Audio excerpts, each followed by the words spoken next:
goodness! Why is it every time I look in the mirror, I look fatter? 12 days of Ramadan and diet, I can't seem to lose any weight. I'm so useless. Nobody would ever love a fat person. I'm so ugly.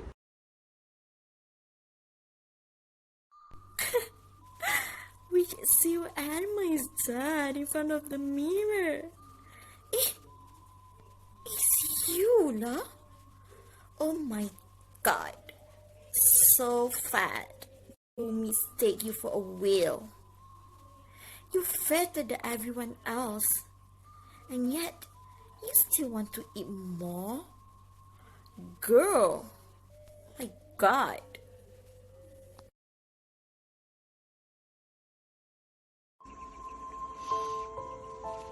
Why am I making this hard on myself? Is this making me happy? I just wanted to be loved. Stress! Shut up, both of you!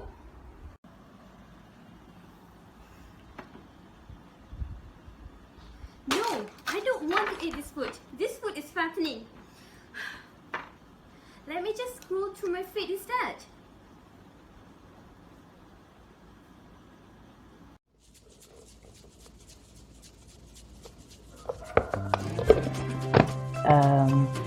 Okay, so are you starving yourself to be skinny? Do you think that being skinny is all that matters? Is it going to make you happy? Well, now take a look at me. I am fluffy, but I'm happy. I'm not trying to promote that being fat is fine, but I'm saying that if you want to lose weight, make sure it's for the right reasons. So many people have I seen thrown out wasting food, especially now in Ramadan. MashaAllah, the amount of food thrown out would have fed the children in Afghanistan for weeks on end. Please, boys, girls, fellow fluffy people, to be blessed to have a roof on our head, food on the table, and a place to sleep. Don't take these things for granted, alright?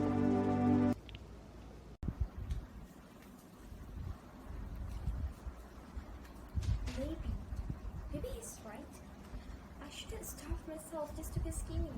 Just imagine the children suffering all around the world, not having food at all, to the point that every day is worse a day.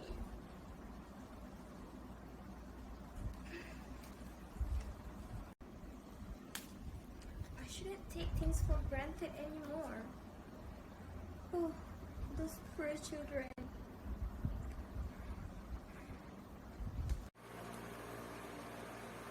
Every day, all around the world, there are people who are unable to eat any nutritious meal, or even any meal at all. 821 million people are suffering, and 1 in 9 have to go to sleep on an empty stomach. Even worse, 1 in 3 of those people suffer from some form of malnutrition. Now imagine if they are children. Our future, the world's next leaders, unable to grow into their full potential because of the lack of food. This needs to stop. We have to be aware of our own power and what we can do to resolve this issue before it gets worse. Now, ladies and gentlemen, to know more about this issue and how to overcome it, let's take a look at the presentation, shall we?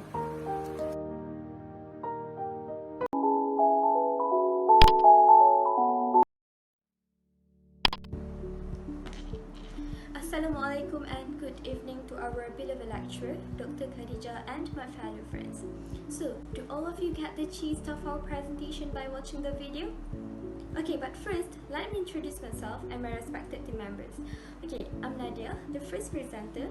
With us today we have Kamilia, INDRA, IZZAT and HANIM.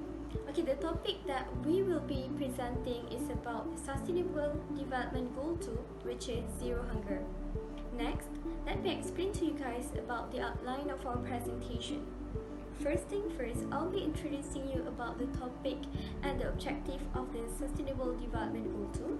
The second part of this presentation that we will be discussing is about the target groups for Zero Hunger, presented by Kamilia. Next, we have INDRA that will be covering the implications of Zero Hunger, and HANIM will give tips on promoting Zero Hunger through education, and last but not least, we have IZZAT that will be presenting the activities that we can do in order to promote Zero Hunger. I hope you guys enjoy it and have a good time watching. So, Zero Hunger, why it matters? What do all of you think? As all of you know that hunger is the leading cause of death in the world. Our planet has provided us with tremendous resources, but unequal access and inefficient handling leaves millions of people malnourished. All of us know how crappy it is to feel hungry, but if a mixed midday yogurt is enough to throw you off, what of the 795 million people suffering from hunger worldwide? That's 1 in 9 of the global population. If we promote sustainable agriculture with modern technologies and fair distribution system, we can sustain the whole world's population and make sure that nobody will ever suffer from hunger again. Okay, many factors contribute to the state of hunger all around the world.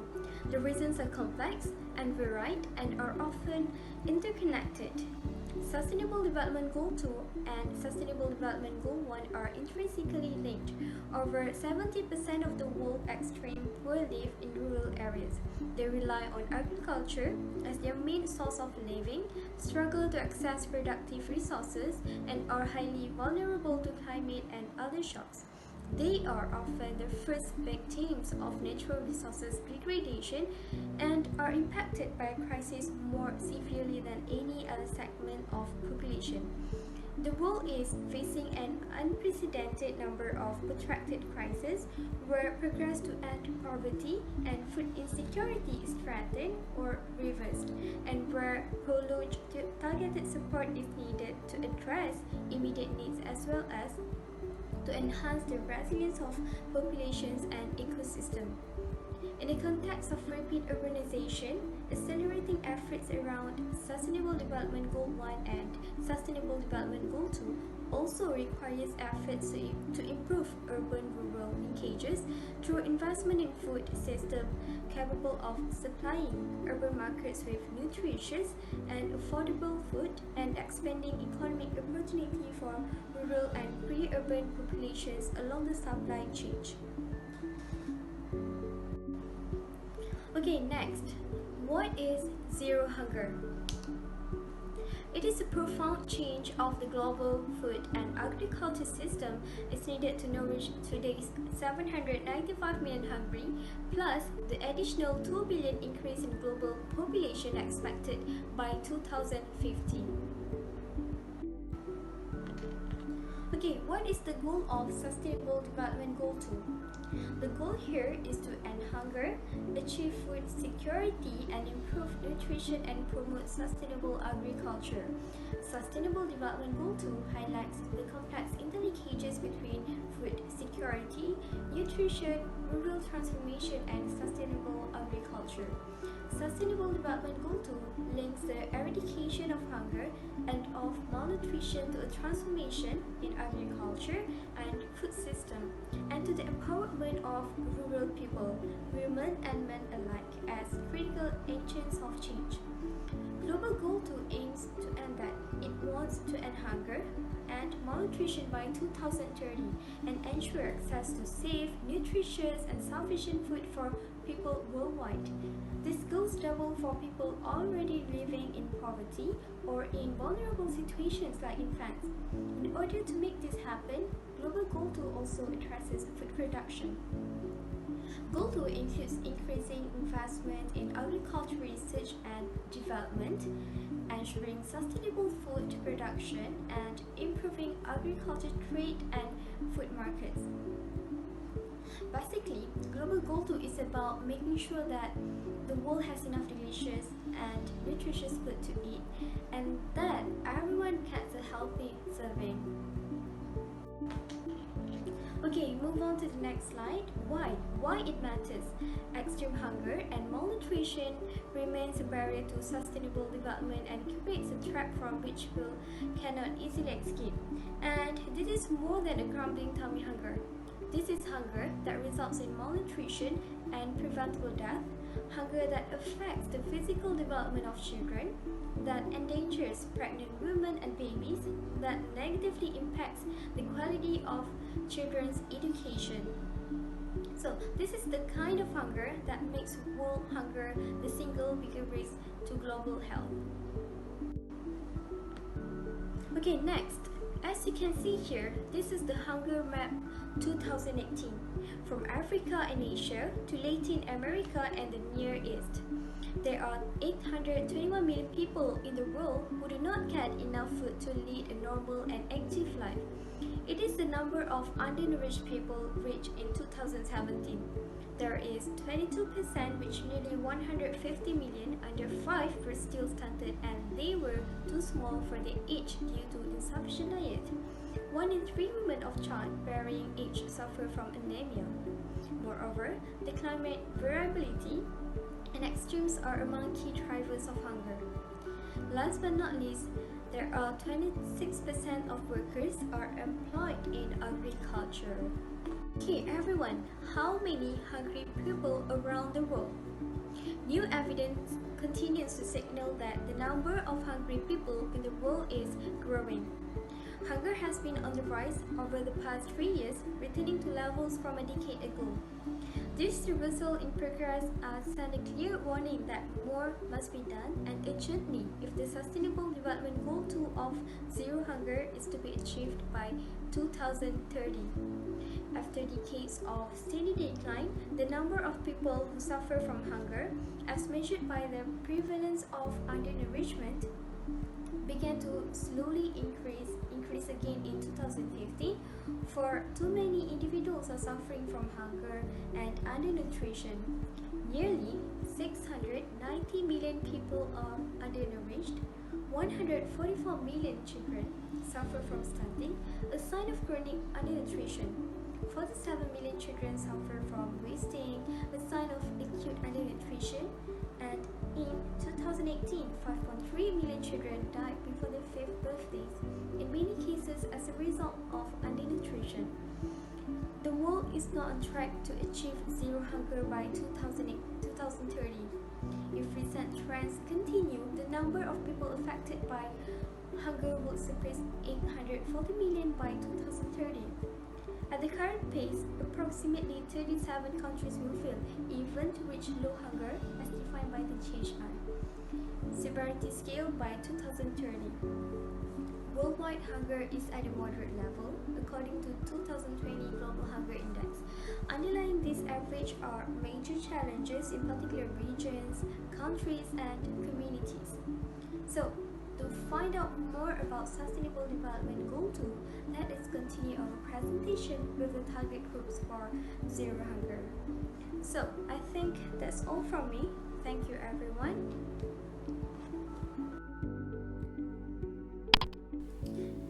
Hi, my name is Kamilia and I am the second presenter of this topic. So now that you have learned about what Zero Hunger is, let's move on to the next subtopic, which is target groups. So we will look at two types of target groups in this subtopic. The first group is those who are affected by hunger, and the other group is the one that needs to be made aware about zero hunger. So whenever I talk with my close friend about people who are suffering from hunger, the first thing that came to their mind was a picture of people from Africa, Syria or Palestine. Yes, it is true that hunger affects all of those people, But not only them. In reality, hunger affects people from all over the world. Research found that over 800 million people suffer from hunger every day. So that means hunger exists in every country. Doesn't matter whether the country is a well-developed country or a developing country. So who are the people who suffer from hunger? The first one is people who live in poverty. Poverty is described as a lack of resources that prevent people from meeting basic needs such as food and shelters. So let us now look at who falls into the category of the underprivileged. The first one is low-income families. Low-income families usually have financial difficulties and they usually run out of money at the end of the month. So when they run out of money, they have to limit how much they eat, and on some days they might even skip meals. Some of them are also unable to invest in their children's education, and they have to force their children to drop out of school in order to provide for the family. The saddest part is that they might have no chance to get out of poverty. In Malaysia, one of those who are living in this situation is the B40 families. For these families, they earn less than RM3,000 per month, which is insufficient to meet basic needs on this day due to the high living costs, especially if they live in urban places like Kuala Lumpur or Penang. The cost of food is very high due to the high cost of living. Thus, it made it difficult for parents to feed their children nutritious meal. This can result in malnutrition since children require specific nutrients to live in a healthy life, and malnutrition can have a long-term negative impact on the children's health. The second group of people that can be considered as those who suffer from poverty is the unemployed people. It is the result of a lack of jobs or jobs that pay too little. In Malaysia, fresh college graduates have a difficult time in finding work. As a result, they may have to settle for minimum wage jobs, and some may be unemployed. The worst is Malaysia minimum wage is RM1,200, which is insufficient to meet basic needs.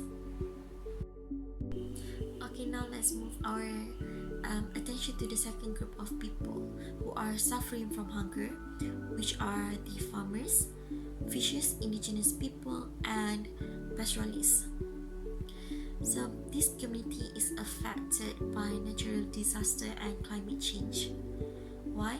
Because they rely on farming and livestock for food and income. So when the flood and drought season arrive, the harvests are destroyed. And as a result, they are forced to deplete their seed supplies or slaughtered their cattle. This phenomenon leads to an annual cycle of hunger known as hunger season. Aside from that, there are also small-scale farmers. These farmers don't even have enough land to produce enough food to feed themselves for a year. So they also make a small profit from the product they sell. As a result, if their current supply runs out, they cannot afford to buy food from other suppliers. So the third group of people who are suffering from hunger are the people who are in conflict country.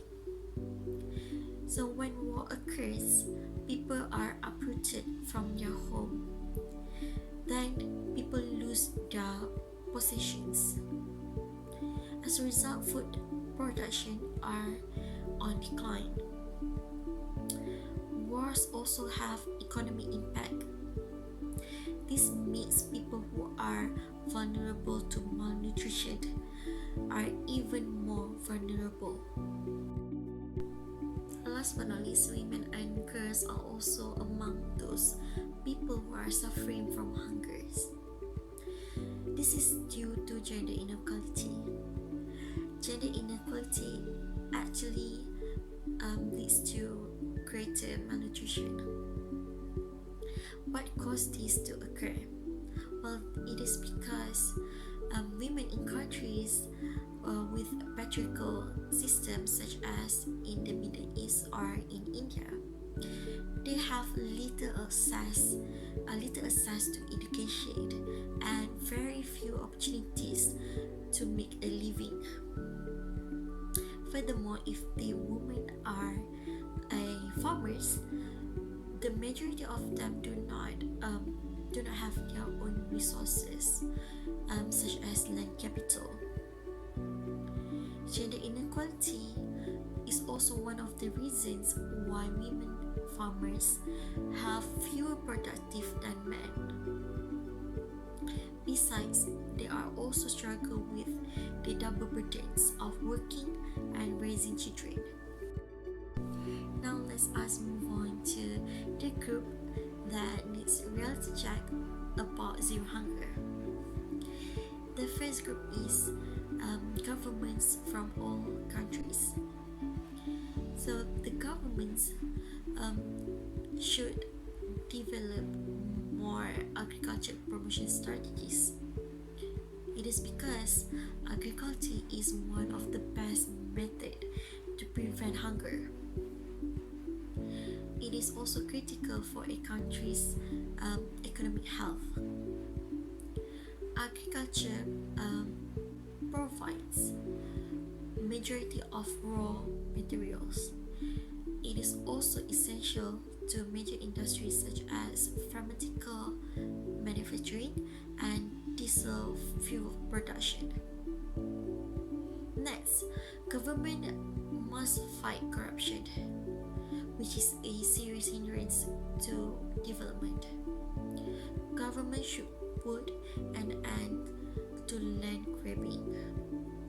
Farmers and indigenous people should be treated better. The third point is that government should conduct more campaigns to prevent hunger from occurring. This may raise public awareness of hunger crisis. So the second group of people that needs reality check about zero hunger is definitely the people from all over the world, especially adults.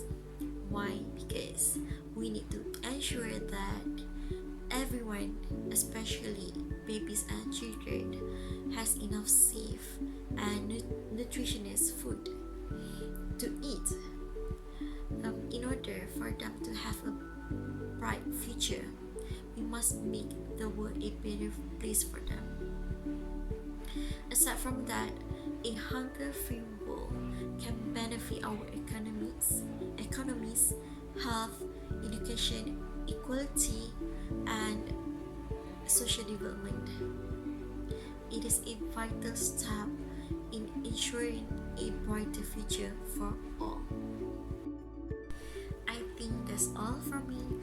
Now let's move on to the next presenter, which is Muhammad Afinu Izzat.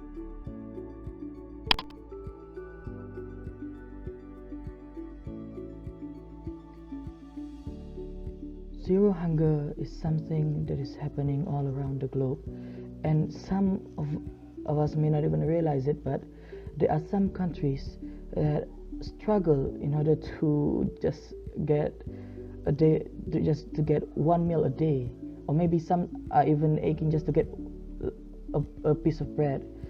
So zero hunger is not something that should be taken lightly.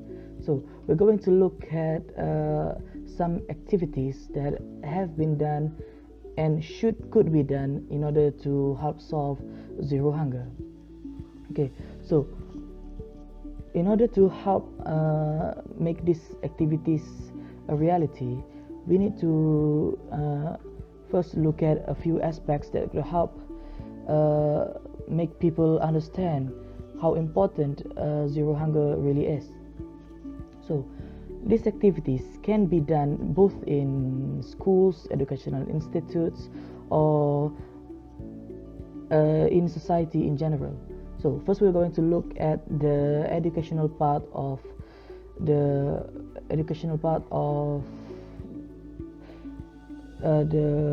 zero hunger awareness program. So the first part, why we're going to look at education, is because education is actually the key factor that would help contribute in creating awareness and also solving zero hunger.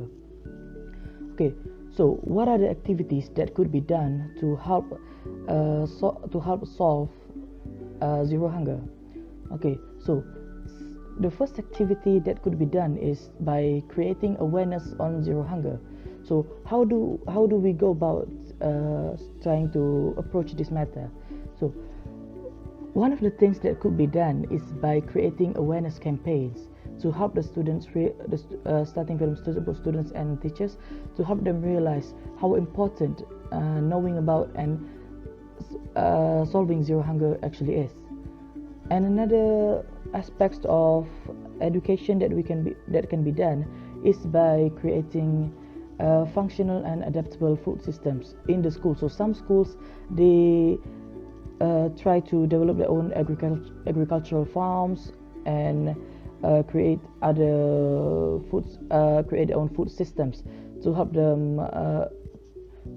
manage their food supplies.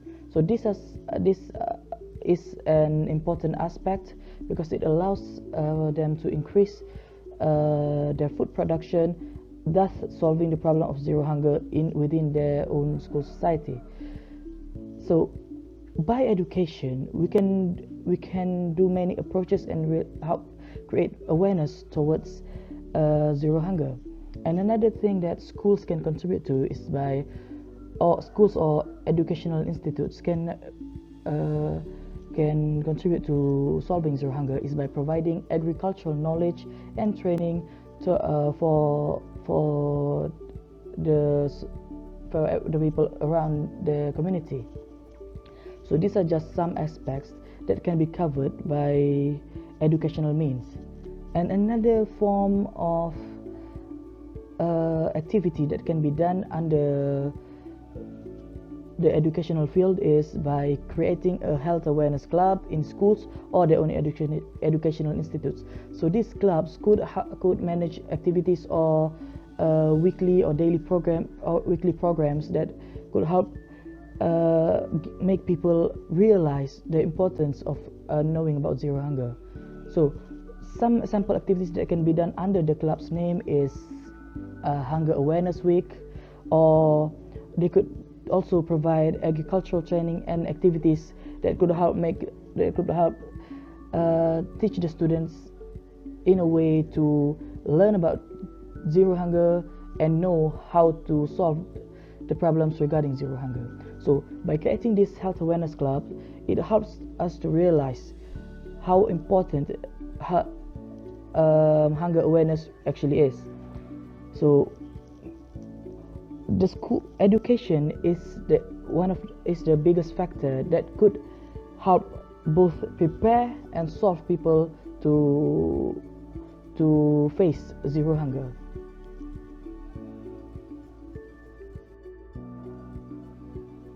So education is actually the key factor that helps contribute to solving zero hunger, but we should also know that education is not the only way, but it is one of the leading factors that helps to contribute to it. But the bigger issue is helping the general public or the society to realize how important zero hunger actually is. So by solving zero hunger and making the general public realize the truth about zero hunger and how to solve it, we could help to increase awareness and solve the problem in one go. So let's look at some activities that can be done to increase awareness on zero hunger within the general public.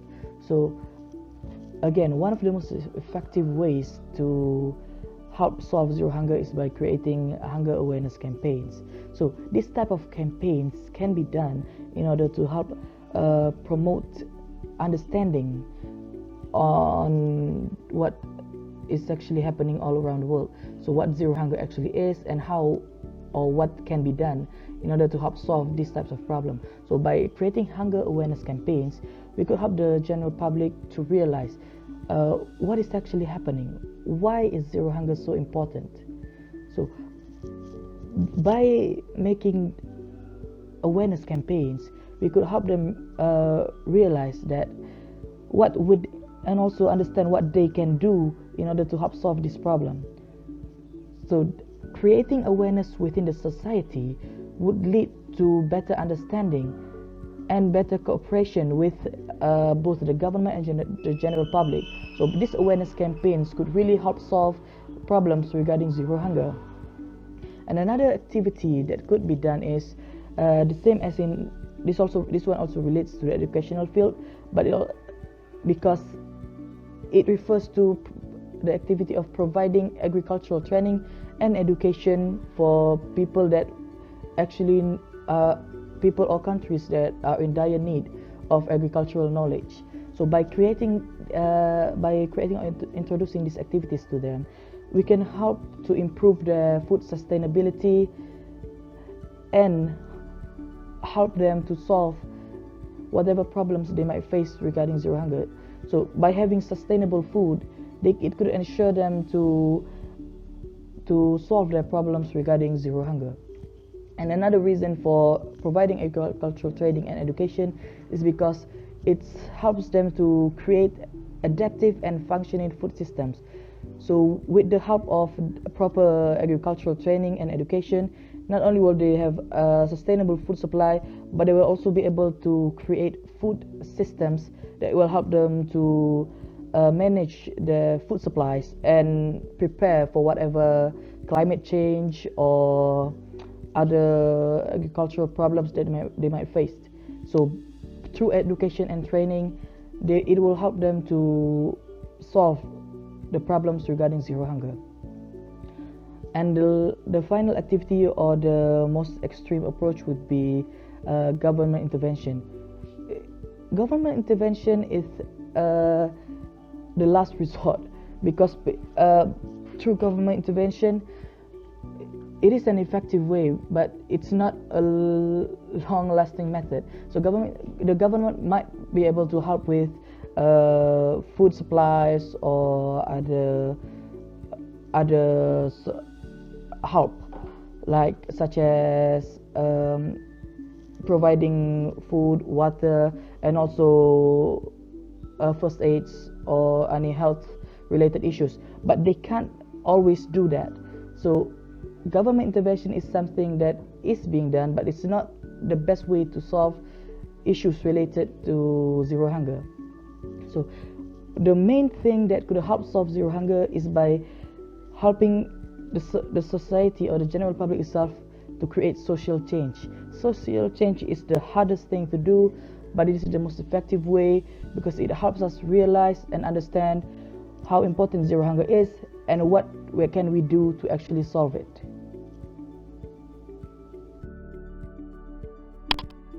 Now we are going to discuss on the implications of zero hunger, both in the short term as well as in the long term.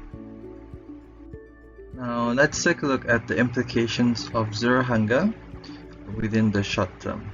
So as we all know, for the implications of zero hunger, for the short term, there would be no more hunger.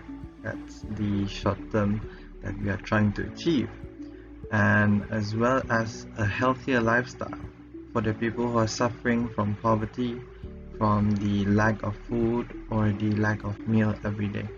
So this is the implications of zero hunger within the short term that we can think of. Now, looking at the long-term implications of zero hunger, firstly, the food waste would be significantly decreased because as in line or as aligned with our goal, we would like to reduce the food waste that people are creating every day. Therefore, with zero hunger, we can improve the nutrition as of the lack of malnutrition amongst people who are struggling with poverty or lack of food. So through zero hunger, we are able to create a sustainable agriculture that helps to sustain the population as well as increased economy due to the agriculture that has been created, therefore creating a better social development for both the future as well as the present population.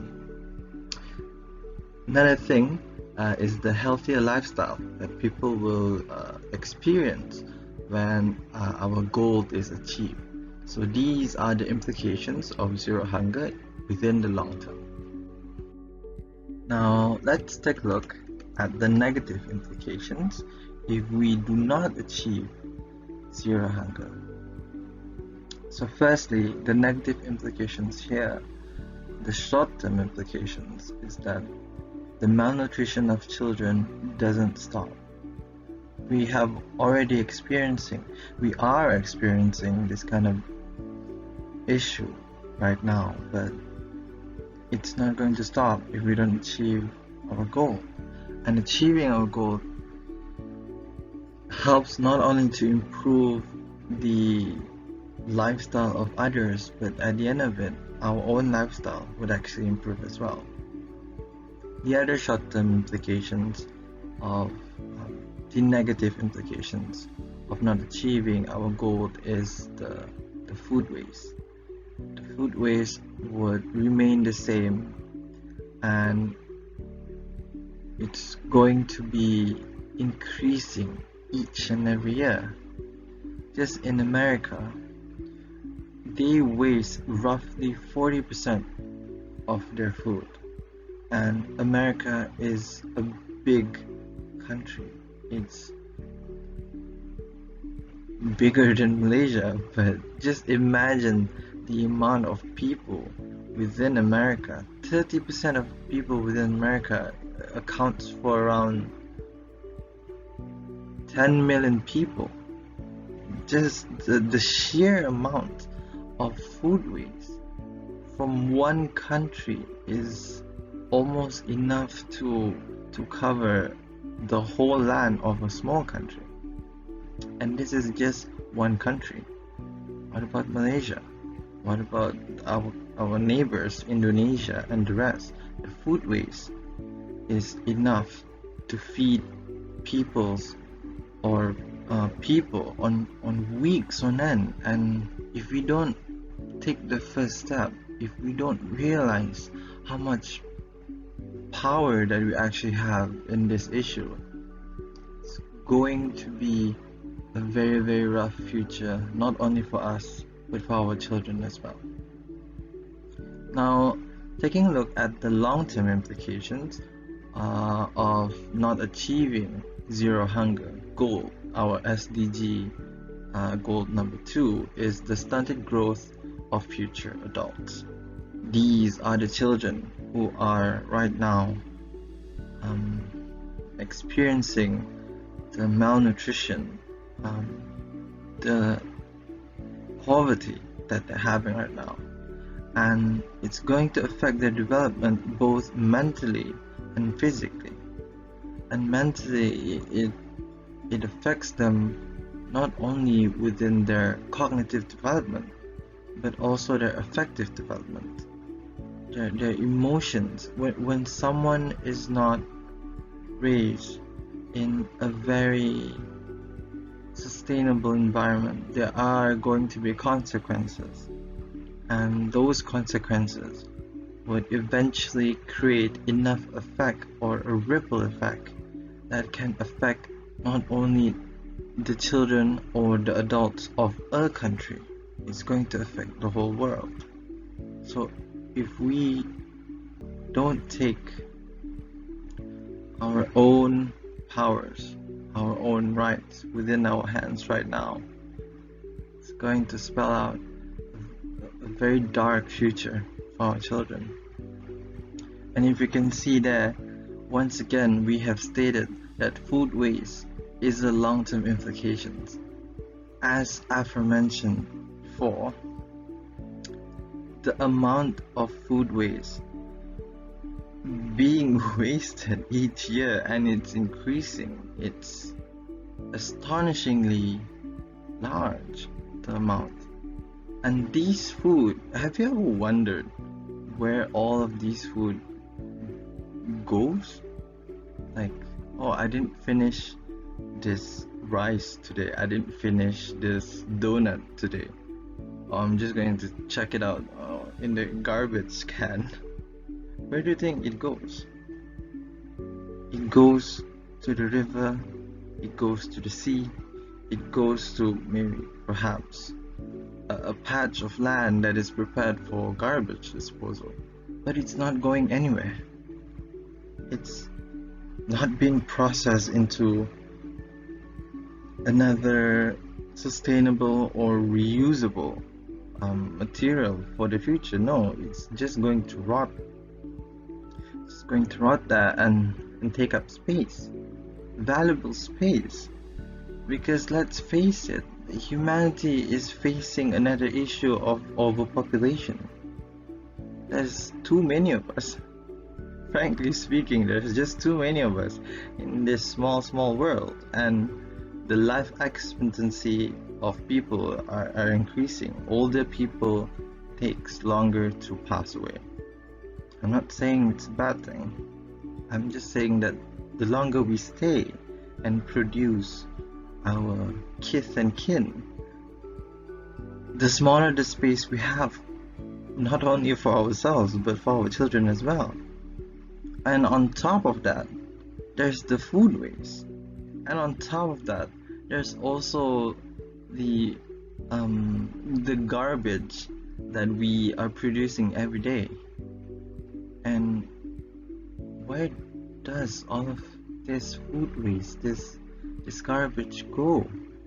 You can't send them to the moon. I mean, not yet, but for now it stays with us. And looking at it, it's probably going to be worse each and every year. So we have to take this small step in order to avoid such horrifying future for us, for our children, for our grandchildren. And hopefully each and every one of us realize the importance of zero hunger, the importance of this SDG, not only zero hunger but all the other goals as well.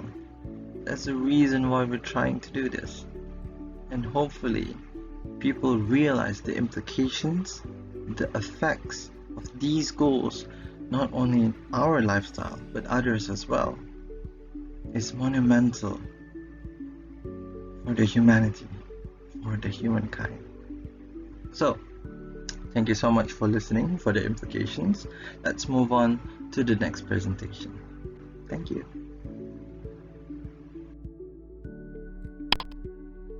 Assalamualaikum warahmatullahi wabarakatuh, and good day everyone.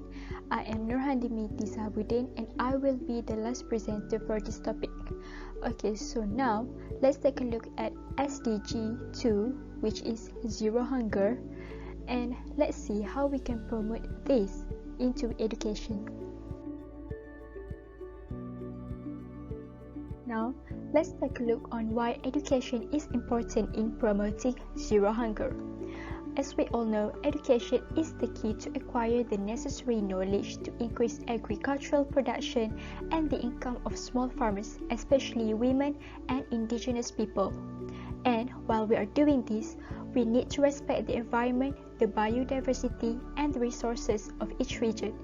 Correct and up-to-date knowledge also helps to prevent problems potentially causing famines such as drought, floods, and other disasters. Okay, and apart from that, globally, 795 million people remain undernourished, a figure that is expected to increase by an additional 2 billion by the year 2050. Worldwide, the vast majority of people suffering from hunger live in developing countries, where 12.9% of the population is undernourished. So, with that in mind, we can use education to promote zero hunger. Okay, so now we will divide the education system into 4 parts. First of all, in order to promote zero hunger, we will start with early childhood care and education, followed by primary education, and then secondary education, and the last part, which is tertiary education. In order to promote zero hunger into the education system, let's start with the first part, which is the early childhood care and education. At this level, learners get acquainted with the tastes and textures of different foods. They also develop the required abilities to identify healthier food options such as fruits and vegetables. And this will allow them to make healthier food choices. And then, with this, will allow them to serve as role models within their schools and their surrounding communities later in life.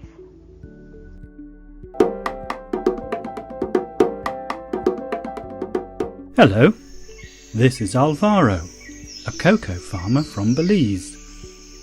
This is Alvaro's family. Alvaro grows his cocoa trees in a forest.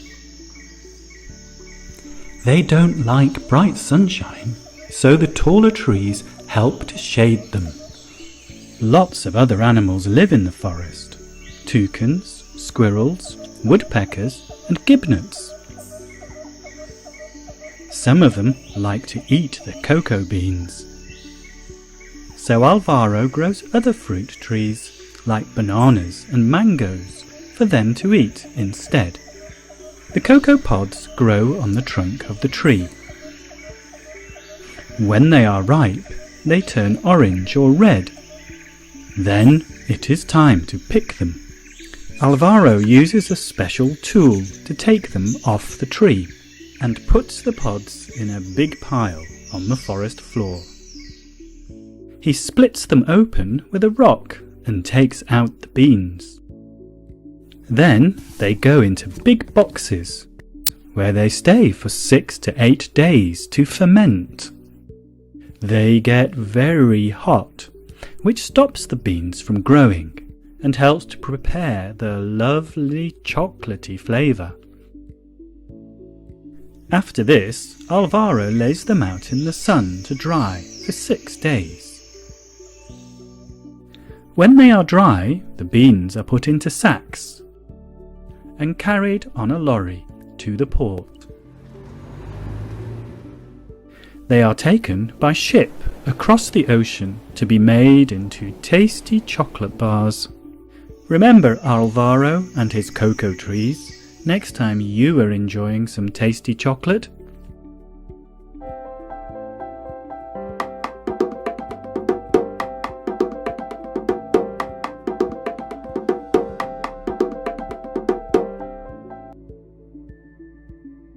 Moving on to the next part of education, which is the primary education, there are several ways in educating these young learners about zero hunger. First of all, through gardening activities combined with eating food they produce themselves, learners at this level develop healthy dietary practices.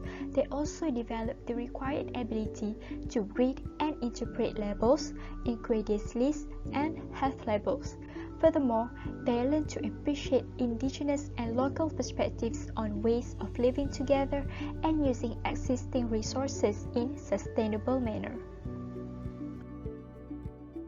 As we can see here, this is an example of Comics Uniting Nations. Comics Uniting Nations is a resource material provided for the primary education students in educating themselves toward the 17 different sustainable development goals. For example, as we can see here, we have the rise of the Plate Pioneer Z, which is created to promote the second SDG, which is zero hunger, and the third SDG, which is good health and well-being. Provided here is the video of the comics.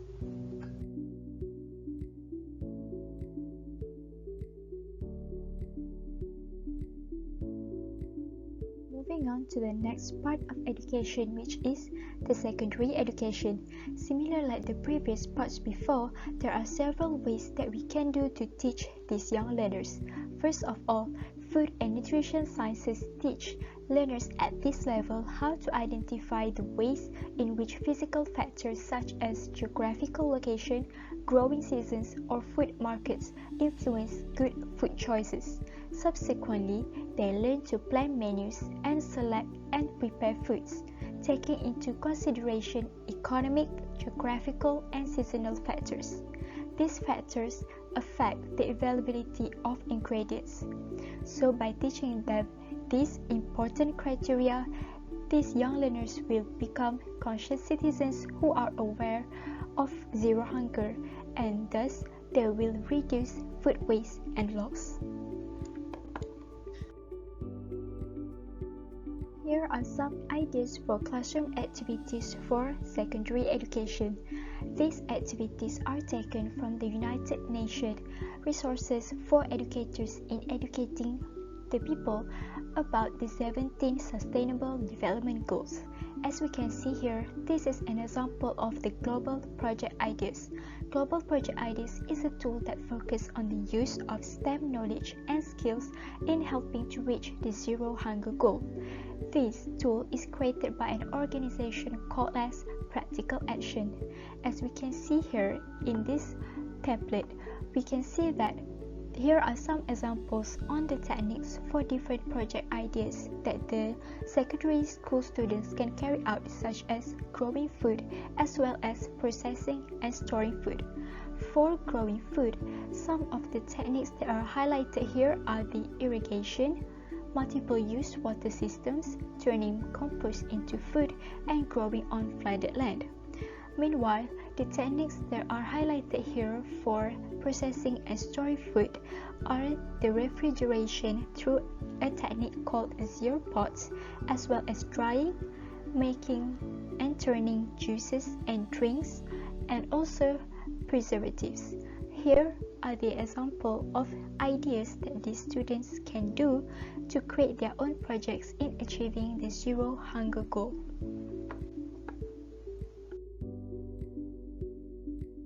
Now, we have reached the last part, which is educating Zero Hunger Goals in tertiary education. There are several ways that have been done in educating people through tertiary education.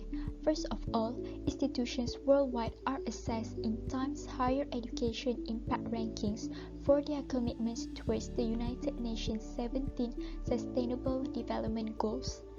For example, University Malaya and USM University Science Malaysia are among the local institutions that make it into the list of Times Higher Education ranking in 2020. Second way is through collaboration between universities and local communities. For example, Sunway University has donated 8 ATM beras and more than 8,000 kilograms of rice to needy communities worldwide. The ATM beras enables MOHDs to distribute rice donations efficiently without exhausting too much manpower. And another way of doing this is through discussion between universities on ways achieving Zero Hunger Goals.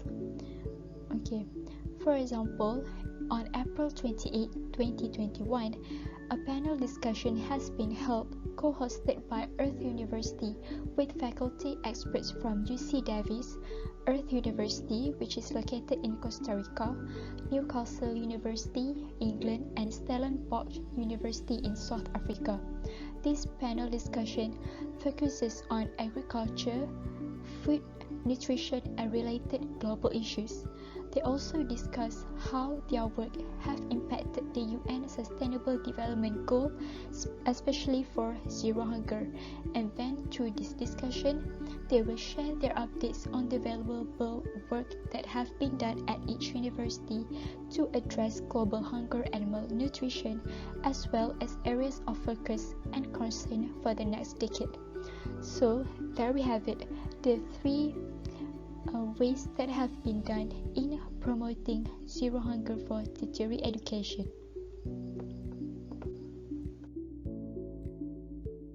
Last but not least, here are 5 ways your class can contribute to zero hunger.